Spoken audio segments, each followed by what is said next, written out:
I've got a confession, just like Usher. I'm trying to get more vegetables into my diet, and what do I usually do? I have like a fruit and veggie shake, so it's this stuff right here. You've got some spinach and kale, but I'm trying to add in another one.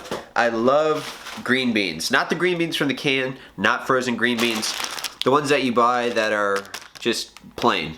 Bag them straight from the field or wherever they come from, probably some factory farm. But I've been steaming up a whole bunch of those at once on some water, adding them into a gigantic bowl, and this way, whenever I need green beans or veggies on hand, I've got them right here, which is what I'm doing with lunch. And these ones, they are so much better because they have some crunch to every bite. So here's what I've got for lunch, guys. You already know, just Beyond Beef, rice, hot sauce, guacamole, and these crispy green beans. Great. And this is what the package looks like on this Beyond Beef stuff. And someone made a comment on my video one time that this sounds like a rap documentary. And I could just see it, like Beyond Beef, East versus West, like Tupac, Biggie. It's Beyond Beef. It's the rap game. But yeah, here's what we're having for lunch. Looks good, doesn't it? So last night, Kobe Bryant's last game in the NBA.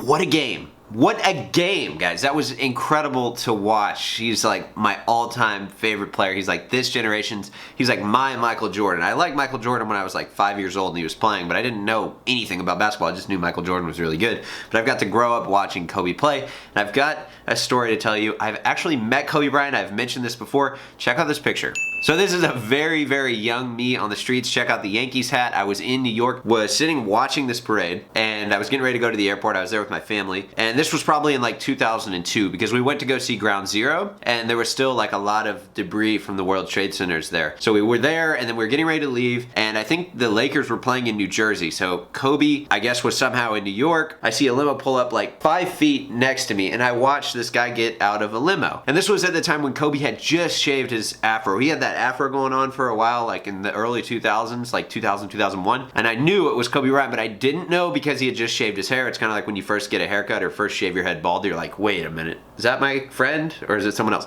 Anyway, I saw him, I ran up to him, I talked to him for like 10 minutes and I got this picture. And while we were talking, some hecklers came up to him and was like, yo, you'll never be as good as Jordan. And he kept focused on me, the 10-year-old me, the entire time. And that day, Kobe made me feel so special. I already was a fan of Kobe, but since that day, I've been a diehard fan for life. And to him, it was probably just like another interaction, right? It's just him talking to a kid that I'm sure he sees like every day, really excited. But to me, those 10 minutes were the only interaction that I ever will have with Kobe Bryant. And it meant the world to me. And now that I'm older, I really appreciate that more. And it kind of reminds me just to never underestimate the value of your first impression or your impression on anyone, because it could be the only impression that they ever have of you. Just like it is with me and Kobe. Like, my experience with him was great. If he would have been a jerk to me, I probably wouldn't have liked him as much, but just the way he acted and how professional and nice he was to the 10-year-old me made me a fan for life. So,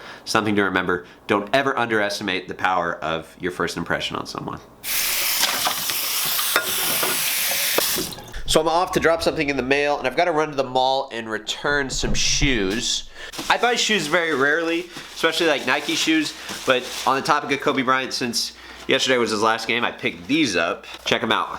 Those are the ones that I want, and I'm gonna go back to Foot Locker, return these, and order them because they didn't have them in store. And then I've got to get a haircut.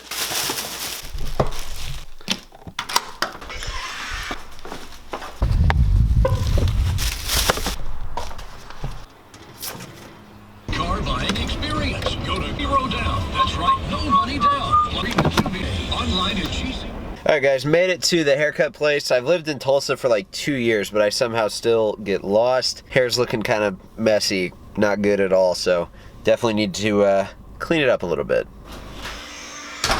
I am back from the haircut. You notice anything different about me besides the hair? Ugh. I got the Kobe's. Check that out. I used to play basketball back in the day, and I am amazed at how light these shoes are. I last played in 9th grade. I actually quit playing basketball because I was the smallest kid in my class. Go figure. That looks like it's about 1 servings of gummy worms, does it not? That's actually 2 servings, and just these little guys right here. This is 60 grams of carbs. Can you believe that? But they are 60 grams of very delicious carbs. Not gonna lie, worth it. Hey, kitty. What's up? Hi. I have no idea whose cat this is, but this is an awesome cat.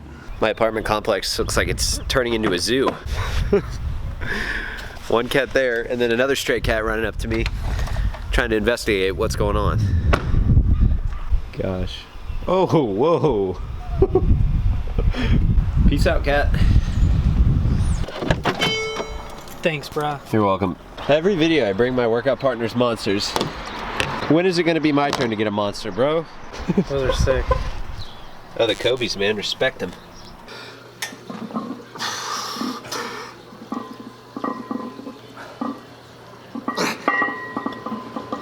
Come on. Nice. Right there. Come on. So I've got a little commentary here over this push workout footage. This is 8 sets of 3 on the flat bench press, doing them paused. It was another conjugate workout. I am still doing the conjugate, as you guys can tell from the title of this video, kind of. Back to bodybuilding, question mark. Am I going to be doing that? And here is a little update on the training program and just my philosophy. So I've been running the conjugate program for 8 weeks. Simon from Aesthetics has been helping me out. I have been making a lot of strength gains in my bench press, but my knee, if you guys watch every video, my knee has been hurting lately, and that's kind of held me back on the squats and the deadlift. I have been keeping up with both of them, but I don't know. I feel like everyone kind of responds differently to training. And for me, the conjugate has done wonders for my pressing. My pressing has gone up like 20 to 30 pounds on every single lift. But right now where I'm at, I feel like my squat and my deadlift are just kind of stuck there because of my knee. And I don't know. I don't want to be negative about it, but I just feel like it's maybe time I switch that up a little bit. My squat is feeling the same, like my bench, if you guys could feel the difference between how it feels now and how it did like 8 weeks ago, it's a night and day difference. So what I think I'm going to do is I'm going to stick to the upper body conjugate and then maybe try something different, because the 20 sets of squats and deadlifts, I think last Saturday was 22 sets of squats and deadlifts in one day. It has been wearing me out, and I feel like I am more fatigued, like CNS fatigue, just overreaching all of the time, than making progress, if that makes sense. And it's probably the way that I'm running the program and choosing to do the extra bodybuilding stuff. But that's what I'm really going to encourage you guys to do. Try out different programs, find things that you like about one, pick and choose, and you might try the conjugate and you might hate the bench pressing, but your squat and your deadlift might go up 50 pounds. And I want to say that if you want to run the conjugate, I recommend hitting up Simon from Aesthetics, because he is a knowledgeable guy and he can answer all of your questions. But that's just where I'm at, guys. A little update on the training. So definitely squats and deadlifts, I might go back to my old ways, doing a little bit higher reps, and I'll try to get some more structure, definitely, because I like that about the conjugate, having a set program to follow. But there you guys go. If you guys are enjoying the video, please leave a like down below. Greatly appreciated, and enjoy the rest. All right, guys, so check this out. Talk about karma. I go into Chipotle with like 3 minutes before they close, and I feel really bad about that. They're cleaning up. I think I'm probably the last customer that goes in there. I leave a tip because the people at the Chipotle I go to are very, very nice. They always do a great job. And sure enough, I leave a tip. The burrito was free. Karma.